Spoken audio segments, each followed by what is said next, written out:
تنخواہ دار طبقے کے لیے بڑا ریلیف، حکومت نے ٹیکس مزید کم کر دیا۔ 1 لاکھ روپے پر کتنا ٹیکس جائے گا؟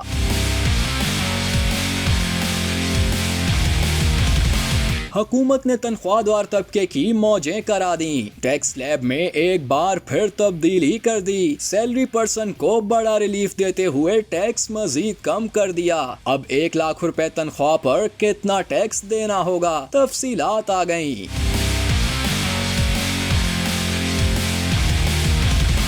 قومی اسمبلی کی قائمہ کمیٹی برائے خزانہ نے تنخواہ دار طبقے کو قابل ذکر ریلیف دیتے ہوئے انکم ٹیکس کی شرح کم کرنے کی تجویز منظور کر لی ہے۔ اس فیصلے سے لاکھوں ملازمین کو مالی طور پر ریلیف ملنے کی امید ہے۔ اجلاس میں فیصلہ کیا گیا کہ سالانہ 6 لاکھ سے 12 لاکھ روپے آمدن والے افراد پر انکم ٹیکس کی شرح موجودہ 2.5% سے کم کر کے صرف 1% کر دی جائے گی۔ آئندہ مالی سال کے بجٹ میں حکومت نے تنخواہ دار طبقے پر انکم ٹیکس کی شرح میں کمی کی تھی۔ اس سے قبل 6 سے 12 لاکھ روپے سالانہ آمدن پر انکم ٹیکس کی شرح 2.5% تجویز کی گئی تھی، جو گزشتہ مالی سال میں 5% تھی۔ یعنی اگر آپ کی تنخواہ 1 لاکھ تھی تو 2500 ٹیکس کٹ جاتا تھا، لیکن اگر یہ تجویز فائنانس بل کا حصہ بن گئی تو 1 لاکھ روپے تنخواہ پر اب صرف 500 روپے کاٹے جائیں گے۔